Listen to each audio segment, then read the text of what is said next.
आत्मसात कर लेंगे और अल्लाह को आप जिस दिन महसूस कर लीजिएगा पूरी दुनिया इस्लाम ना कबूल कर ले तो मेरा नाम बदल दीजिएगा। लेकिन आज यदि नहीं कबूल कर पाया है वो देन है हम सब नहीं समझ पाए।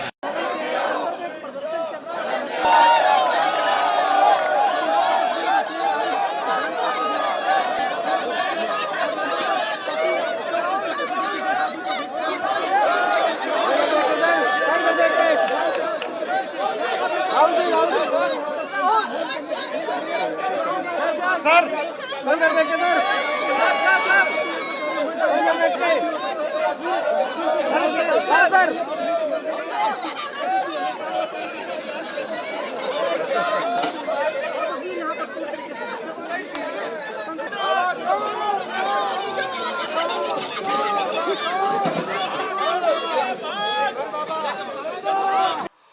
हम आपको अपने स्क्रीन पर दो वीडियो दिखा रहे हैं। दोनों वीडियो में कैरेक्टर एक ही है, पूर्णिया के निर्दलीय सांसद पप्पू यादव, राजेश रंजन उर्फ पप्पू यादव। जीते हैं निर्दलीय, जीत के पहले से कांग्रेस के साथ है, जीत के बाद भी कांग्रेस के साथ है, लेकिन जीते हैं निर्दलीय, कांग्रेस के सिंबल पर नहीं जीते हैं। एक वीडियो में, एक जो उनका पुराना वीडियो है, उसमें वो अल्लाह की दुहाई दे रहे हैं और कह रहे हैं कि इस तरीके से काम कीजिएगा तो इस्लाम का वजूद बढ़ेगा, अल्लाह का वजूद बढ़ेगा और हिंदुओं से इस्लाम कबूल करवाएंगे। इस तरीके की कुछ बात वो बोल रहे हैं। दूसरा वीडियो ताजा है, ये 31 जुलाई का है। संसद भवन परिसर में राम मंदिर दान चढ़ावा चोरी मामले को लेकर पप्पू यादव ने एक नाटक किया। पुजारी की वेश में आए हैं, राम भगवान का तस्वीर लिए हुए हैं, दान पेटी है, कुछ एक सांसद उस दान पेटी में चढ़ावा दे रहे हैं, राहुल गांधी भी चढ़ावा देते हुए दिखते हैं और उसके बाद पप्पू यादव वो जो दान पात्र है उसको लेकर भागते हुए दिख रहे हैं। पप्पू यादव उस कहानी को रिपीट करने की कोशिश कर रहे हैं कि किस तरीके से राम मंदिर में, अयोध्या में जो राम मंदिर है वहां पर चढ़ावा चोरी हुआ है।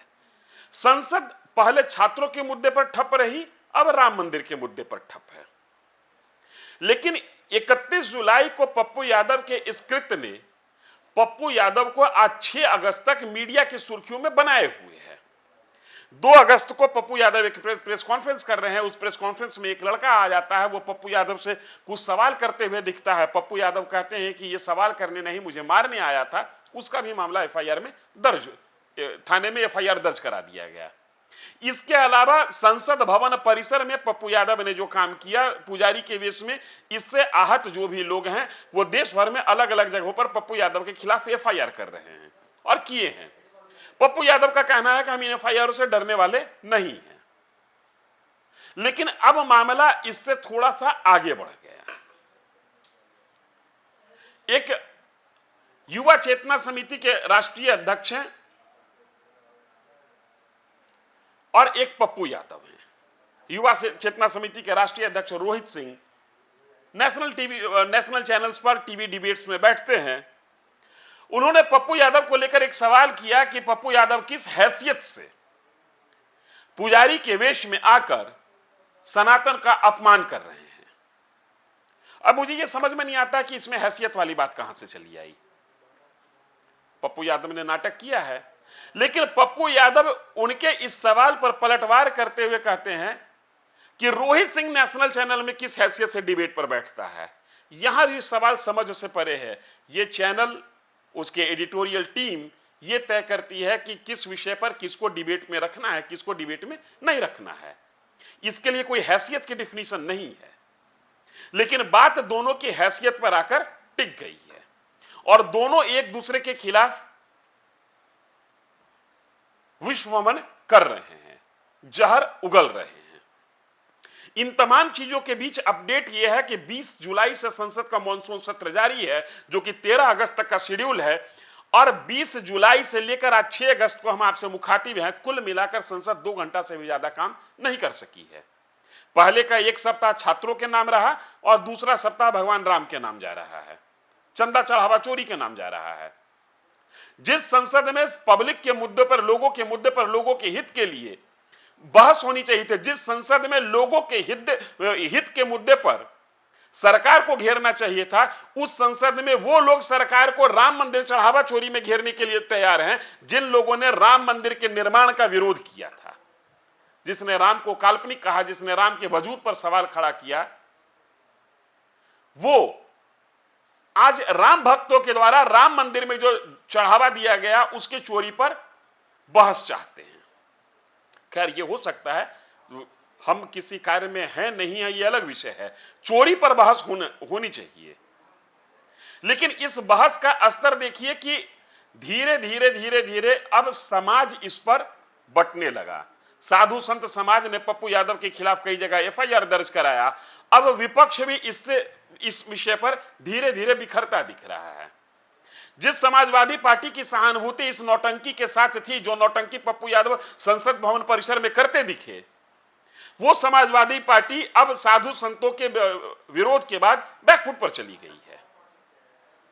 राम गोपाल वर्मा ने कहा कि इस तरीके के कृत्य को कहीं से भी जायज नहीं ठहराया जा सकता है, लेकिन पप्पू यादव अपनी जगह पर अडिग हैं और पप्पू यादव के खिलाफ मोर्चा खोलने वाले रोहित सिंह अपने जगह पर अडिग हैं। रोहित सिंह कह रहे हैं कि जहां पर भी सनातन का अपमान होगा वहां पर रोहित खड़ा दिखेगा सनातन के पक्ष में।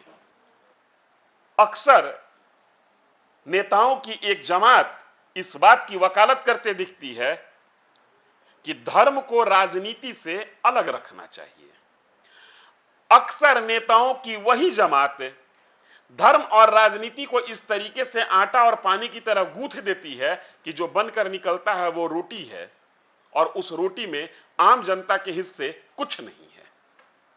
संसद भवन परिसर में एक तरीके की नौटंकी की गई, एक तरीके का ड्रामा किया गया। वो ड्रामा अब संसद भवन परिसर से निकलकर सड़क तक चर्चा का विषय बना हुआ है। थाना में कई प्रकार की धाराएं लग रही हैं एक दूसरे के खिलाफ। आम जनता इस बात को लेकर परेशान है कि जिस संसद में आम जनता के मुद्दों पर बहस होना चाहिए था, वो संसद आज किसी और विषय पर, जिससे आम जनता का सीधा कोई सरोकार नहीं है, जिस चोरी के मामले के प्रकाश में आने के बाद एसआईटी टीम का गठन हो चुका, कुछ एक लोगों की गिरफ्तारी हो चुकी, उच्च स्तरीय जांच हो रही है, रिपोर्ट्स आ गई, उस विषय पर संसद ठप कर दिया जा रहा है। बिहार के ये दो नेता, एक सांसद और एक सामाजिक कार्यकर्ता, एक दूसरे के आमने सामने खड़े हैं।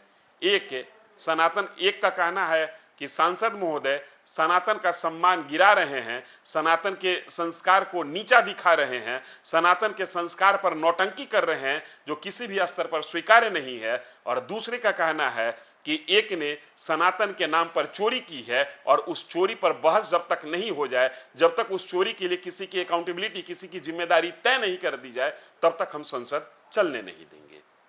आज भी संसदीय कार्यवाही ठप है। हम नजर बनाए हुए हैं पूरे मसले के डेवलपमेंट पर। आप नजर बनाए रखें न्यूज फॉर नेशन पर। धन्यवाद।